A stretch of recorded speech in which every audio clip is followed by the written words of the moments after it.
Bab 22, Mencari Masalah. Namun, Andreas segera mengakhiri panggilan telepon tersebut dan menggerutu dengan geram, "Perempuan sialan. Makin dewasa malah makin kurang ajar." Setelah selesai membersihkan diri, dia segera membuka tas belanjaan yang ada di tempat tidur. Saat itu juga, dia menyadari betapa detailnya perhatian Kristi. Wanita itu sudah menyiapkan jas, kemeja, dasi, ikat pinggang, sepatu kulit, kaos kaki, pakaian dalam, dan sebagainya. Semuanya lengkap dari atas sampai bawah dan yang terpenting ukurannya juga pas. Perlengkapan perawatan diri seperti pelembab wajah, gel rambut, pisau cukur listrik, dan gunting kuku pun juga ada. Selain itu, di bagian paling bawah tas juga terdapat kotak jam tangan yang indah dan juga sebotol parfum pria. Tanpa pikir panjang, Andreas langsung mengenakan pakaiannya. Namun, dia menyingkirkan barang-barang yang lain dan langsung keluar. Begitu mendengar suara pintu terbuka, Kristi langsung buru-buru mendekat. Namun, begitu melihat penampilan Andreas, dia langsung tertegun. Andreas memiliki postur tubuh yang proporsional dengan bahu yang agak lebar. Jas yang dikenakannya pun berhasil menonjolkan lekuk tubuhnya yang maskulin. Meskipun dasi dan kancing kemejanya tidak terpasang sempurna, penampilannya justru memancarkan kesan santai tetapi tetap elegan. Profil wajahnya yang tegas dengan hidung mancung dan sedikit cambang juga menambah daya tariknya. Meskipun penampilan Andreas tampak berantakan, Kristi merasa bahwa pria itu tampak sangat tegas dan berwibawa. Di era di mana drama televisi menonjolkan pria yang imut dan manis, penampilan Andreas yang berbeda justru terasa menyegarkan baginya. Jika dia tidak berjaga di luar kamar, dia pasti tidak akan bisa mengenali pria ini. Kristi berusaha menyembunyikan keterkejutannya dan bertanya, "Pak Andreas, bagaimana dengan pakaiannya? Apa pas dengan selera Anda?" Andreas menyerahkan kembali tas belanjaan itu, lalu berkata dengan sopan, "Terima kasih, Bu Kristi. Maaf sudah merepotkanmu. Tapi, aku tidak terlalu butuh barang-barang ini." Kristi segera membuka bungkusan itu dan memeriksanya. Kemudian, dia berkata dengan gugup, "Pak Andreas, maaf." Andreas melambaikan tangannya, lalu berkata, "Tidak perlu minta maaf. Aku tidak biasa memakai dasi dan parfum. Selain itu, jam tangannya terlalu mahal, aku tidak bisa menerimanya. Tolong kembalikan saja dan berikan faktur pembelian barang-barang ini padaku." Kristi merasa bingung dan berkata, "Tapi, ini semua adalah hadiah dari Nona.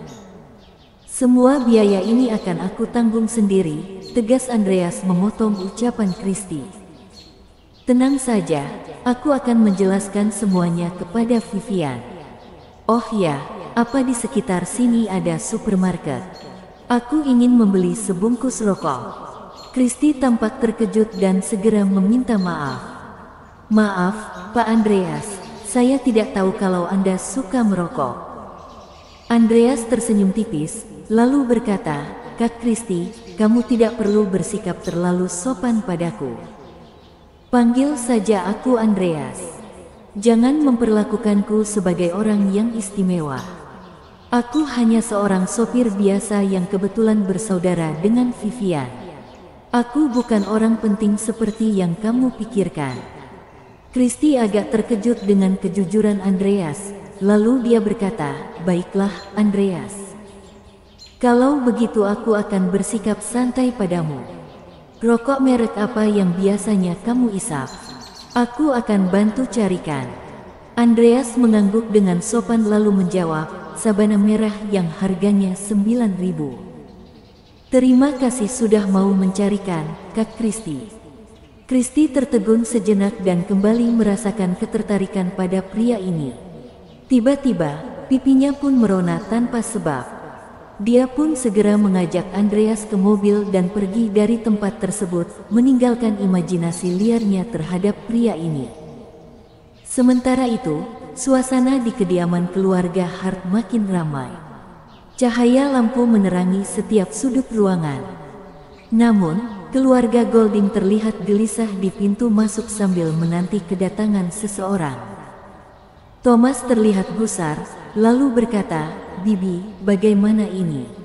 Pestanya akan segera dimulai, tapi Kak Emma belum datang juga." Wajah Yosef pun tampak murung. Kemudian, dia berkata dengan penuh kekesalan, "Kak Grace, apa kataku? Bagaimana bisa kamu membiarkan Emma pergi begitu saja? Jika nanti Sander bertanya padaku, bagaimana aku bisa menjelaskan semua ini padanya?" Namun, Grace berusaha meyakinkan dan berkata, "Emma bilang dia akan datang tepat waktu." Monica pun langsung mengejeknya dan berkata dengan sinis, "Apa kamu percaya omongannya begitu saja? Demi menolak perjodohan ini, Emma bahkan rela tidur dengan seorang sopir. Bisa jadi dia benar-benar kabur dengan sopir itu. Jika dia memang nekat, keluarga kita akan hancur karenanya." Grace tidak bisa membantah sindiran Monica.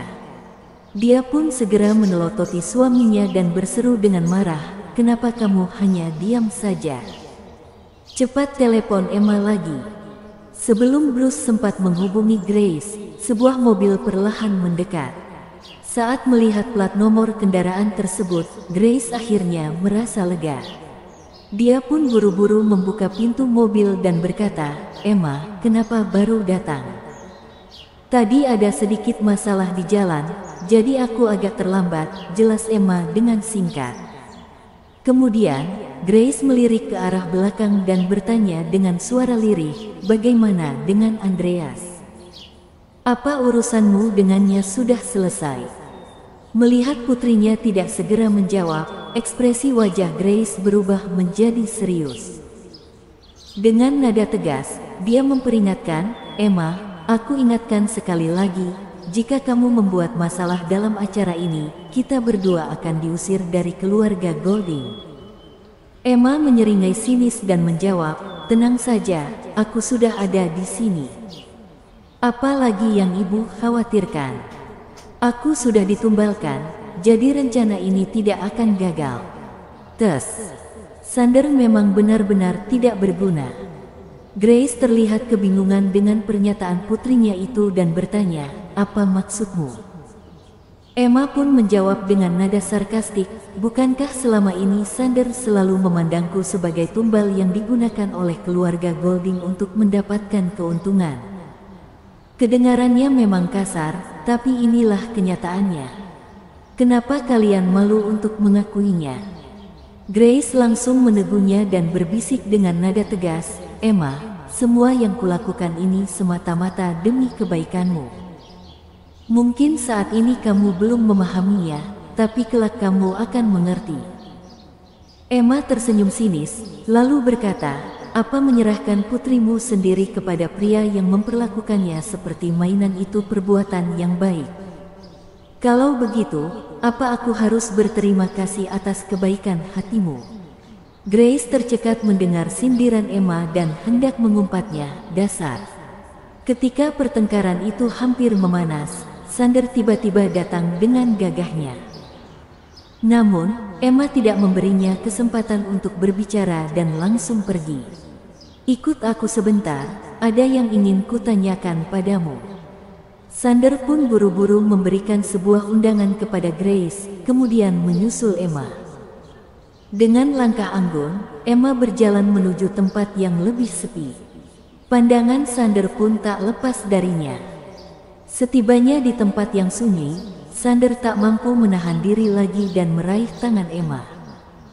Namun, Emma segera menepis tangan Sander dan berkata dengan nada dingin, "Sander, sebelum kita resmi bertunangan, tolong hargai aku sebagai seorang wanita.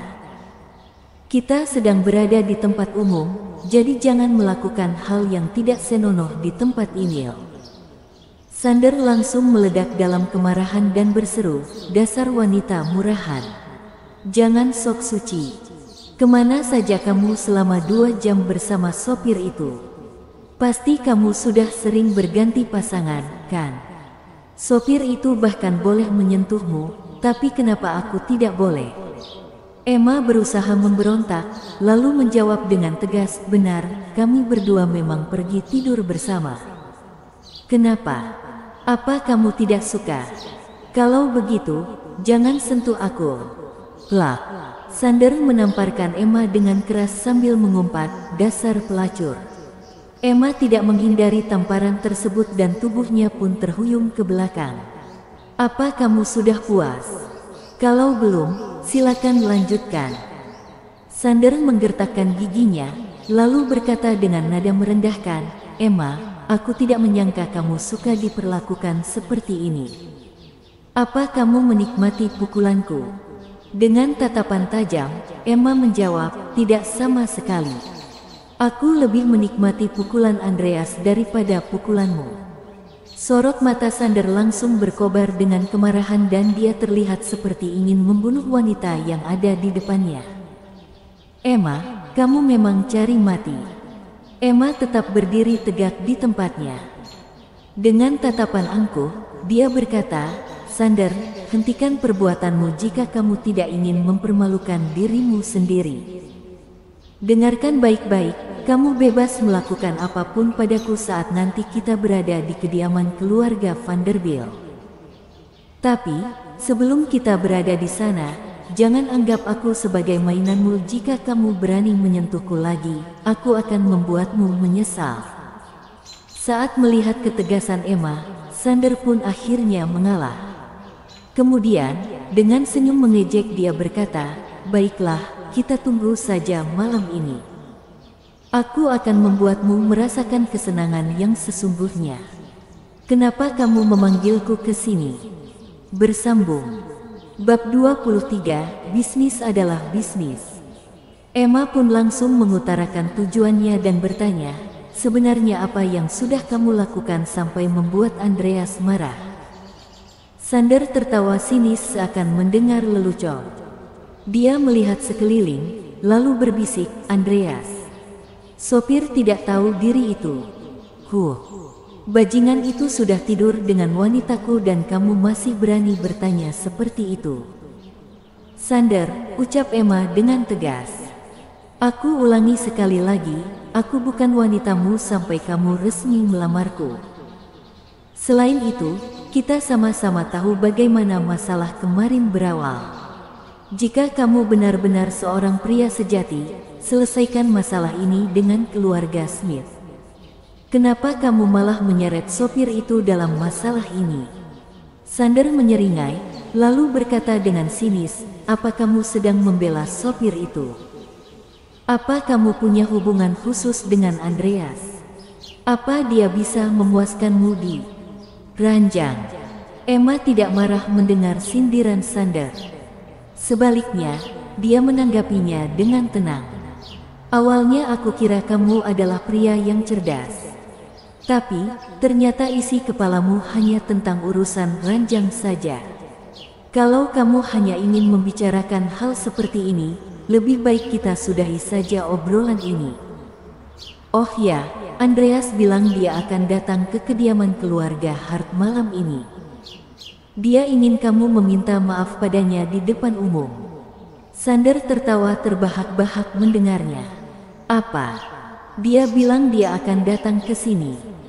Emma mengangguk tegas, lalu berkata, ya. Dia terlihat serius saat mengucapkannya. Terserah kamu mau percaya atau tidak. Yang jelas, aku sudah menyampaikan pesannya padamu. Kenapa kamu memberitahuku masalah ini? Tanya Sander dengan curiga. Emma langsung menjawab dengan tegas, sederhana saja. Setelah kita bertunangan, posisiku akan sangat dekat denganmu dan nasib keluarga Golding akan sangat bergantung pada reputasimu. Jika kamu mengalami kesulitan, maka keluarga Golding pun juga akan ikut terdampak. Selain itu, aku bukan sekadar pajangan. Setengah dari kekayaan keluarga Golding sekarang adalah hasil kerja kerasku. Meskipun kamu adalah pewaris utama keluarga Vanderbilt, kamu pasti punya pesaing dalam dunia bisnis, kan? Saat menikah denganku, aku tidak bisa menjamin banyak hal, tapi kamu tidak perlu khawatir dengan urusan keluarga. Aku akan memastikan semuanya baik-baik saja, fokus saja di kariermu dan aku akan memberikan dukungan penuh. Sebagai imbalannya, kesejahteraan keluarga Golding harus tetap terjaga. Aku minta jaminan minimal 20% dari setiap kontrak pengadaan setiap tahun. Selain itu, masalah yang disebabkan oleh Thomas kemarin malam harus segera diselesaikan. Jika tidak, aku tidak bisa menerima lamaranmu. Sander menyeringai mendengar penjelasan Emma, lalu berkata dengan sinis, kenapa kamu belak-belakan sekali? Apa kamu sedang bernegosiasi denganku dengan menggunakan jaminan dirimu sendiri? Namun, Emma tidak terpengaruh dan malah melontarkan sindiran. Memangnya mau bagaimana lagi? Aku memang jujur dan apa adanya. Tidak perlu meledekku. Pernikahan kita juga terjadi karena adanya perjanjian bisnis. Tidak perlu munafik dengan membicarakan tentang perasaan. Jika kamu ingin ketulusanku, putuskan hubunganmu dengan wanita-wanita yang lain. Kalau kamu menolak, kamu hanya akan mendapatkan tubuhku, tidak lebih. Sander mengelus dagu dengan senyum meremehkan, lalu berkata, Emma, hari ini kamu benar-benar mengejutkanku. Tiba-tiba aku jadi tertarik padamu. Emma langsung menjaga jarak. Kemudian, dia berkata dengan nada meremehkan, hentikan omong kosongmu. Kalau aku jadi kamu, aku akan khawatir dengan kedatangan Andreas malam ini. Sander menjilati bibirnya dengan senyum jahat, lalu berkata dengan penuh kesombongan, tenang saja, aku sudah tidak sabar menantikan kedatangan Andreas malam ini. Aku tidak akan membiarkan bajingan itu merusak momen kita. Ketika melihat Sander pergi, Emma menghela napas panjang. Dia merasa muak harus menyerahkan dirinya pada pria seperti itu. Namun, desakan keluarga membuatnya terpojok. Jika menolak perjodohan ini, haruskah dia kabur bersama Andreas? Dia pernah memikirkan hal tersebut, tetapi kenyataan yang kejam menghancurkan harapannya. Dia mengakui bahwa Andreas memang istimewa dan perasaannya pada pria itu berbeda dari pria lainnya. Meskipun dia bersedia memberi kesempatan kepada Andreas, apakah seorang sopir sepertinya bisa melawan tekanan dari keluarga Golding? Apakah dia juga bisa menghadapi konsekuensi kemarahan keluarga Vanderbilt? Memilih Andreas sama saja mempertaruhkan segala hal yang dia miliki saat ini. Keluarga Golding sedang berada di titik kritis dan kesalahan sekecil apapun bisa menghancurkan semuanya. Emma tidak takut gagal dan berani mengambil risiko, tetapi dia tidak ingin kehilangan semua hal yang telah dia perjuangkan selama ini. Sementara itu, saat ini Sander telah tiba di luar lokasi acara. Pengamanan di kediaman keluarga Hart selalu ketat. Selain tamu undangan, orang luar tidak akan bisa masuk begitu saja. Namun, karena Sander memiliki kedekatan khusus dengan keluarga Hart, dia pun bisa mendapatkan akses dengan mudah. Salah satu penjaga di depan gerbang pun menghampirinya, lalu bertanya dengan sopan padanya, Pak Sander, apa ada yang bisa saya bantu?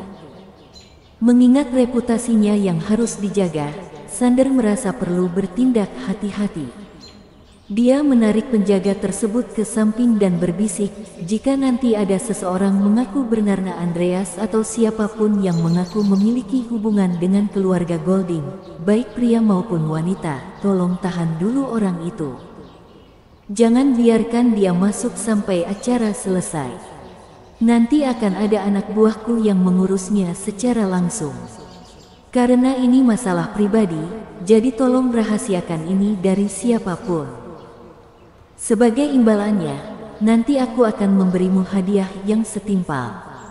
Setelah mendapat jaminan dari sang penjaga, Sander merasa lega dan segera menghubungi seseorang melalui telepon. Di tempat lain, Christy baru saja memarkir mobilnya. Saat melihat panggilan masuk, dia segera mengangkatnya. Setelah mendengarkan sang penelpon berbicara, dia pun menjawab dengan nada tegas, "Baik, saya sedang sibuk. Tolong hubungi saya lagi nanti." Setelah menutup telepon, Kristi langsung mengubah nada bicaranya menjadi ramah. "Andreas, ayo turun. Aku akan mengantarmu ke atas. Nona Vivian sudah menunggumu." Andreas sadar bahwa orang yang baru saja menelpon Kristi sedang membutuhkannya. Jadi, dia segera berkata, "Kak Kristi, tidak perlu repot-repot mengantarku. Kamu bisa lanjutkan saja pekerjaanmu. Aku akan berkeliling sendiri." Karena masalah keluarga Golding, Vivian telah memberikan perintah langsung kepada Kristi untuk menyelesaikan masalah tersebut sebelum hari makin larut. Kristi merasa tidak berani untuk menolak perintah tersebut. Jadi, dia pun segera berkata, "Baiklah, aku mengerti. Ini undangannya, aku akan segera kembali. Jangan pergi terlalu jauh, ya." Usai kepergian Kristi, Andreas berdiri sejenak di tempatnya dan menyalakan sebatang rokok.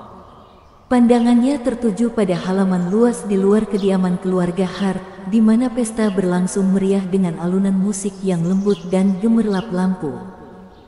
Ketika Andreas mengalihkan pandangannya ke sebuah bangunan terpisah yang tidak jauh dari sana, sebuah kenangan yang tidak menyenangkan muncul di benaknya. 5 tahun yang lalu, wanita itu telah merendahkan harga dirinya dengan semua kekayaan yang dimilikinya. Saat itu, Andreas merasa tidak berdaya untuk melawan. Namun, tak disangka 5 tahun kemudian dia kembali ke tempat ini. Belum sempat merenung lebih jauh, perhatiannya teralihkan oleh keributan kecil di dekatnya. Seorang gadis muda dengan gaun pesta berwarna merah menyala tampak terhuyung hampir jatuh. Rambut pendek berwarna pirang dan tato di punggungnya memberikan kesan muda dan liar. Musik pesta yang bising pun membuat percakapan mereka tak terdengar jelas. Namun, tiba-tiba gadis itu tersandung dan hampir jatuh. Andreas pun segera mengulurkan tangan untuk menopang gadis itu. Namun, sentuhan tangan mereka yang tak sengaja menimbulkan sensasi yang tak terduga. Gadis itu berusaha untuk berdiri, lalu berkata dengan malu-malu, "Terima kasih sudah membantuku, Pak." Andreas akhirnya bisa melihat wajah gadis itu dengan jelas. Gadis muda itu memiliki kulit putih bersih, mata besar, dan tampaknya masih berusia 20-an tahun. Saat melihat gadis itu meringis kesakitan sambil menggosok pergelangan kakinya, kemarahan Andreas makin memuncak. Dengan nada dingin, dia berkata, "Meskipun kediaman keluarga Hart tidak bisa dimasuki sembarangan orang, kalian tidak perlu sampai memperlakukan orang lain dengan kasar seperti ini. Apa pria dewasa seperti kalian tidak malu melawan seorang gadis muda seperti ini?" Ucapan Andreas membuat suasana di sekitar mereka tiba-tiba menjadi sangat tegang. Bersambung. Bab 24, kegemparan dimulai. Kemudian, salah satu petugas keamanan itu pun bertanya dengan curiga, "Apa kalian berdua saling kenal?" Andreas mengernyitkan keningnya, lalu berkata dengan nada sinis, "Memangnya kenapa? Apa ada masalah jika kami saling mengenal?" Saat mengingat pesan Sander dan melihat Andreas untuk pertama kalinya, petugas keamanan itu langsung bersikap dengan lebih tegas. "Kalau kalian berdua saling mengenal, itu artinya kalian berdua harus ikut kami." Andreas menyipitkan matanya dan tidak menunjukkan tanda-tanda ingin mundur. "Bagaimana kalau aku tidak mau ikut?" Seketika itu juga, suasana makin memanas seakan-akan percikan api siap menyala kapan saja. Ketika melihat sikap tenang Andreas dan ucapannya yang tegas, petugas keamanan itu pun menjadi ragu-ragu untuk bertindak gegabah. Kemudian, dia pun bertanya dengan hati-hati, "Pak, apa Anda memiliki undangan?" Andreas memilih untuk tidak memperpanjang masalah dan menyerahkan undangan yang diberikan oleh Kristi.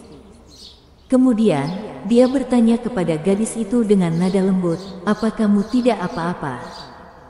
Gadis itu menggelengkan kepalanya dengan mata yang berbinar penuh kekaguman. "Kak, kamu hebat sekali." Andreas agak bingung dengan perubahan sikap gadis itu yang begitu cepat. Namun, sebelum dia sempat menanggapi, undangan tersebut telah dikembalikan kepadanya dengan hormat oleh sang petugas keamanan. Nada bicara petugas keamanan itu pun berubah menjadi sangat sopan. "Maaf, Pak Andreas, kami sudah bertindak lancang pada Anda. Silakan masuk. Apa aku boleh membawanya masuk?" tanya Andreas kepada petugas keamanan. Petugas keamanan itu menganggukkan kepala, lalu menjawab dengan ramah, "Silakan, Pak." Setelah keduanya pergi, rekan kerja petugas keamanan itu langsung bertanya, "Bukankah orang itu bernama Andreas? Kenapa kamu membiarkannya masuk? Lalu, bagaimana dengan perintah Pak Sander?" Petugas keamanan itu tersenyum menyeringai, lalu berkata dengan santai, "Pria itu membawa undangan yang ditulis langsung oleh Nona Vivian. Apa kamu pikir kita bisa menghentikan orang sepertinya? Tunggu saja, malam ini pasti akan ada sesuatu sangat menarik." Selama perjalanan masuk ke dalam, gadis yang baru saja ditemui Andreas tiba-tiba bertanya dengan antusias, "Om, sebenarnya kamu siapa?" "Aku bukan siapa-siapa," jawab Andreas singkat. Namun, gadis itu tampak tidak percaya. "Jangan bohong." Tadi kedua petugas keamanan itu sangat sombong, tapi begitu melihat undanganmu, mereka bahkan tidak berani menatapmu. "Aku tidak bohong. Aku memang bukan siapa-siapa. Aku hanya seorang sopir," ujar Andreas dengan jujur. "Kalau begitu, kamu kerja di perusahaan mana?" tanya sang gadis. "Go Flash," jawab Andreas tanpa berpikir panjang. Gadis itu tertegun sejenak, lalu berkata, "Tadi, petugas keamanan itu memanggilmu dengan sebutan Pak Andreas.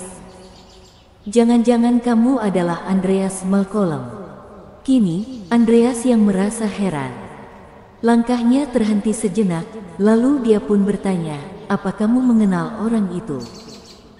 Dengan semangat membara, gadis itu pun langsung bercerita dengan antusias, "Andreas Malcolm adalah lulusan Universitas Dunmore. Begitu lulus, dia mendirikan Go Flash dan langsung mendapatkan pendanaan seri A sebesar 60 miliar. Dalam waktu singkat, perusahaannya berkembang pesat di bidang transportasi dan tahun ini mulai memasuki pasar Alverton. Saat ini, grup Go Flash dianggap sebagai pesaing terkuat dan paling menonjol di industri teknologi transportasi. Hanya dalam waktu 5 tahun sejak didirikan, mereka berhasil meningkatkan nilai pasar perusahaan menjadi 40 triliun. Sungguh prestasi yang luar biasa. Dia bahkan berhasil menjadi tokoh bisnis yang paling menonjol tahun ini." "Apa yang aku katakan benar, kan? Andreas, kamu adalah idolaku." Andreas merasa canggung mendengar kata-kata gadis itu. "Maaf, sepertinya kamu salah orang.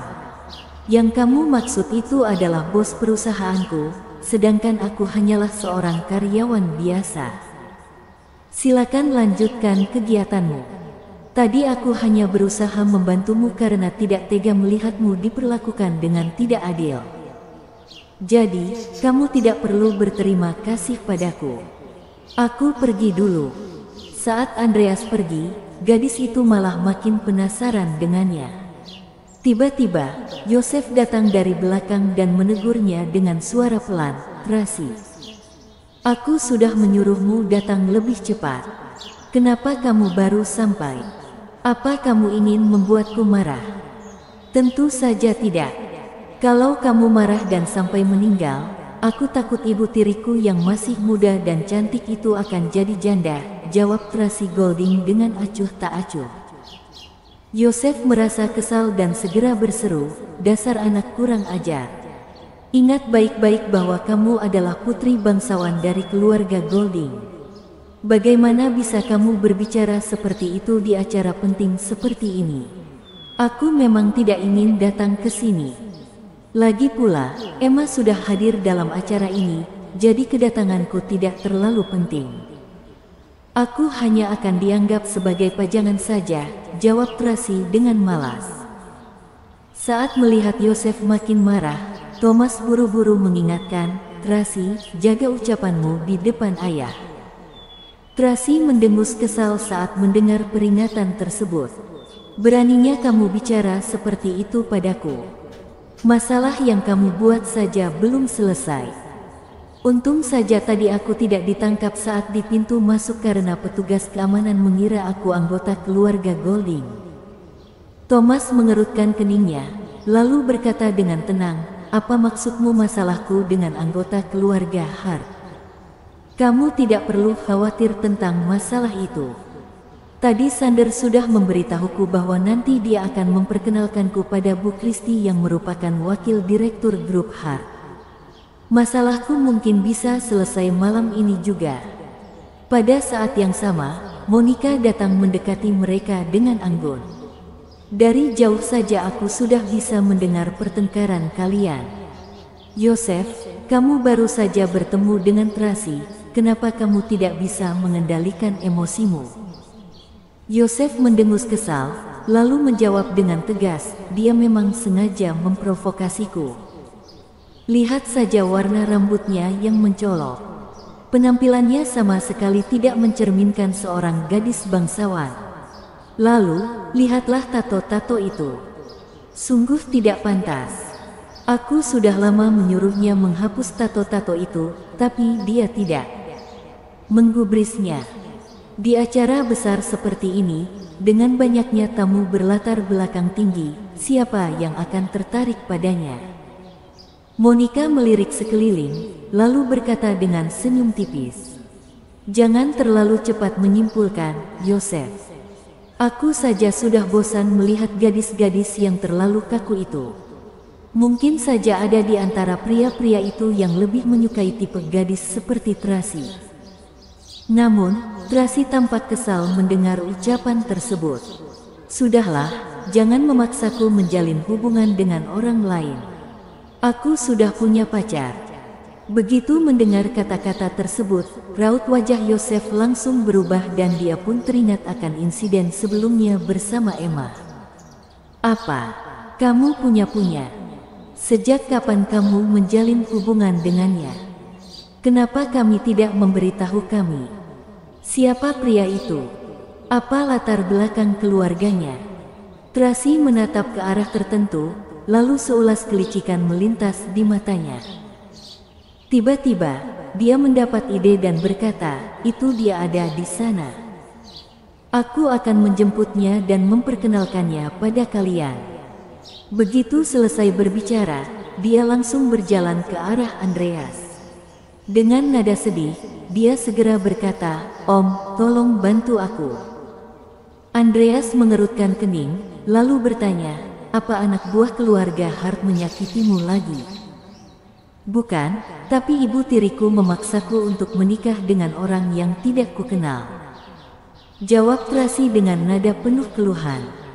Maaf, aku tidak bisa ikut campur urusan keluargamu, ucap Andreas dengan tegas. Andreas, tolong bantu aku, pinta Tracy sambil menarik-narik lengan pria itu. Kalau kamu tidak membantuku, malam ini aku pasti akan dijual.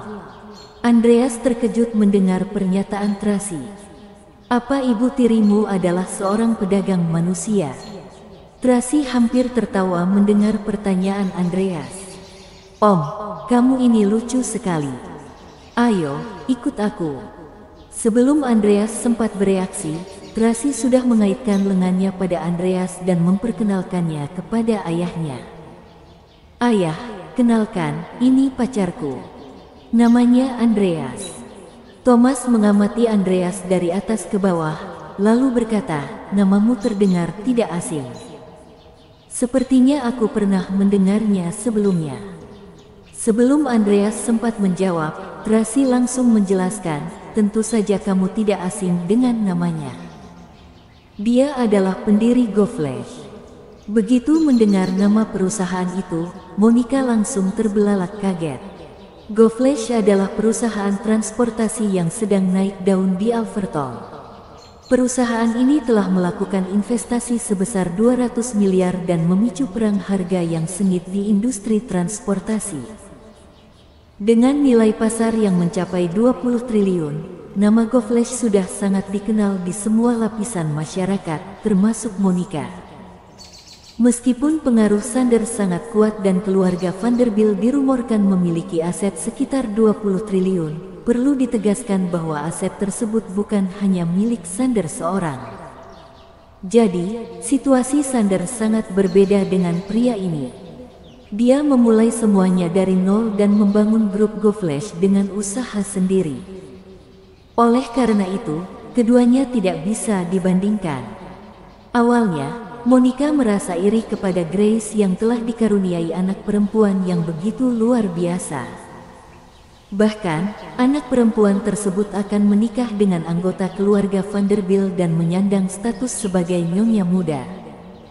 Namun, barusan Tracy mengatakan bahwa dia menjalin hubungan dengan pendiri grup GoFlash.